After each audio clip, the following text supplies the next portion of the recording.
Stoicism, a school of thought that flourished in Greek and Roman antiquity. It was one of the loftiest and most sublime philosophies in the record of Western civilization. In urging participation in human affairs, Stoics have always believed that the goal of all inquiry is to provide a mode of conduct characterized by tranquility of mind and certainty of moral worth.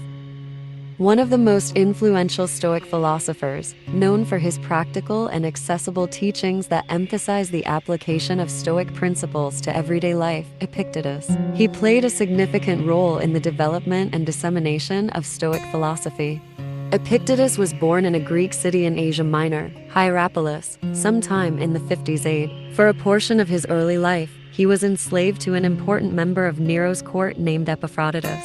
Though he was a slave, he was permitted to study Stoic philosophy under the tutelage of Musonius Rufus, a Stoic philosopher and Roman senator.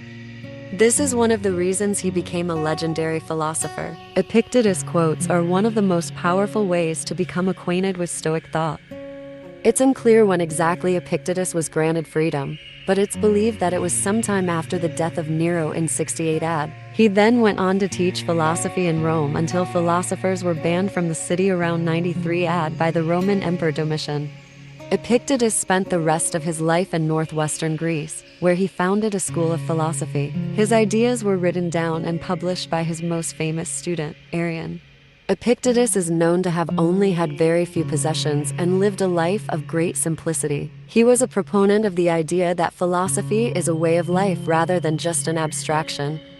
Some of the things Epictetus introduced to us make many useful relics. He shares his thoughts on life, death, freedom, friendship, even success, and more. His views on many things that arrived in the modern era managed to influence many people in terms of running a simple life. One of his best quotes on life is that, "It's not what happens to you, but how you react to it that matters." What if you could change your whole life by changing the way that you think about things? Life is like a garden, filled with both flowers and weeds. It's up to us to decide where we want to focus our attention. Imagine that your mind is like a camera. You can zoom in on the negatives, the flaws, and the problems, or you can zoom out to see the bigger picture.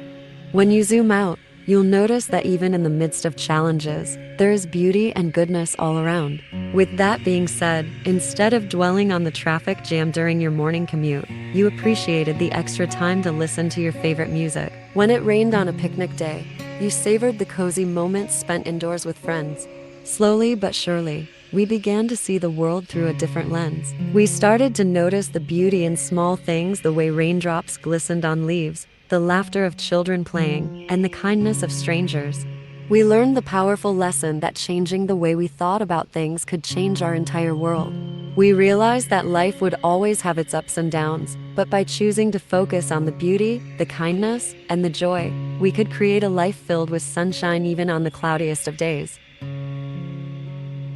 Epictetus' extraordinary thinking and able to make us aware of some small things that happen around, not far from his prowess in seeing control over things. Of existing things, God has placed some within our power, and others not within our power. Within our power, he has placed the most important thing, that through which he himself is happy, the power to deal with impressions, Epictetus. The power to deal with impressions is all we control. We control our opinions, impulses, desires, and aversions, nothing more. Therein lies the rub. We moderns simply refuse to accept that we are not in control. We tend to internalize those famous lines from Invictus, "I am the master of my fate, I am the captain of my soul," and misinterpret them to mean we can overcome any obstacle in our path. Epictetus suggests otherwise. Fate and fortune constrain us far more than we like to admit. Within these, we must realize that while hard work, determination, and planning were essential, there are forces beyond our control, such as the actions of others and the unpredictable twists of fate. We need to learn to accept these uncertainties with humility and grace. We must understand that it was essential to adapt to the unexpected and to accept the limitations of control. Life became less about bending every circumstance to our will and more about finding balance and resilience in the face of life's unpredictabilities. Identifying what is yours and what isn't can potentially create a radical shift in the way you live your life if you let it. Not only does this mean letting go of what others think of us, but it also means finding acceptance within ourselves that we can't control what others do.